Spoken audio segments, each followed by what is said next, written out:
রিয়াদে জমকালো আয়োজনের মধ্য দিয়ে দর্শক নন্দিত জনপ্রিয় স্যাটেলাইট চ্যানেল এস এর প্রথম বর্ষপূর্তি উদযাপন ও দ্বিতীয় বর্ষে পদার্পণ উপলক্ষে শুভেচ্ছা বিনিময় ও সাংস্কৃতিক সন্ধ্যা অনুষ্ঠিত হয়েছে। সৌদি প্রতিনিধি মোজাম্মেল হককে সঙ্গে নিয়ে মধ্যপ্রাচ্য ইনচার্জ ফারুক আহমেদ জানান। সৌদি আরবের রাজধানী রিয়াদে আল মারওয়া কমিউনিটি সেন্টারে শুরু হওয়া অনুষ্ঠানটি পরিচালনা করেন চ্যানেল এস এর সৌদি আরব প্রতিনিধি এম মেহেদুল খান। অনুষ্ঠানের শুরুতেই বাংলাদেশ থেকে টেলিফোনে স্বাগত বক্তব্য রাখেন চ্যানেল এস এর সম্মানিত সিইও সুচিত চক্রবর্তী। এ সময় তিনি বলেন, চ্যানেল এস প্রবাসীদের স্বার্থ রক্ষায় কাজ করবে। চ্যানেল এস আনন্দঘন জমকালো আয়োজনে সভাপতিত্ব করেন চ্যানেল এস এর রিয়াদ দর্শকের ফোরামের সভাপতি মোহাম্মদ শেখ রাকিব উদ্দিন। প্রধান অতিথি হিসেবে উপস্থিত ছিলেন বিশিষ্ট রাজনীতিবিদ ডক্টর গোলাম হাসনাইন সোহান।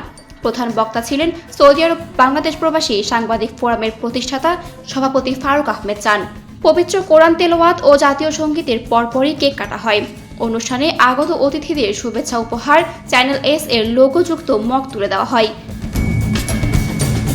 রিয়াদের সামাজিক, সাংস্কৃতিক, রাজনীতিবিদ ও ব্যবসায়ী সহ নানা শ্রেণী পেশার প্রবাসীদের মধ্যে উপস্থিত ছিলেন চ্যানেল এস রিয়াদের দর্শক ফোরামের প্রধান উপদেষ্টা আলহাজ মোহাম্মদ নজরুল ইসলাম, রাজনীতিবিদ আরমান চৌধুরী, বিশিষ্ট ব্যবসায়ী মোহাম্মদ হাবিবুর রহমান হাবিব, যুবনেতা সানাউল্লাহ আপন তাজ, সমাজসেবক আলিনুর ইসলাম রনিন, চ্যানেল এস দর্শক ফোরামের সিনিয়র সহ সভাপতি ফিরোজ আহমেদ নয়ন, সাংগঠনিক সম্পাদক মামুনুর রহমান, দপ্তর সম্পাদক সুজন দরিয়া, প্রচার সম্পাদক জাহিদুল হাসান বুলেট।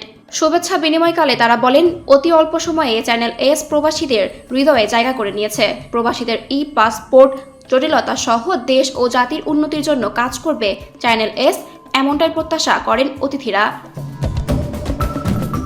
অনুষ্ঠানে বিভিন্ন টেলিভিশন ও প্রিন্ট মিডিয়ার সৌদি আরব বাংলাদেশ প্রবাসী সাংবাদিক ফোরামের সদস্যরা উপস্থিত ছিলেন। অনুষ্ঠানে সার্বিক সহযোগিতায় ছিলেন Al Tamam business solution, Suncity polyclinic, Dhaka medical centre, friend telecom, Pran fly বুরুস, গালফ টয়লেট রেস্টুরেন্ট। জেদ্দা থেকে আগত জনপ্রিয় সঙ্গীত শিল্পী লায়ন ইসরাতের মনোমুগ্ধকর গানের তালে তালে উচ্ছ্বসিত আগত প্রবাসীরা। ফাল্গুনী আহমেদ, ডেস্ক রিপোর্ট, আমি আল টিভি।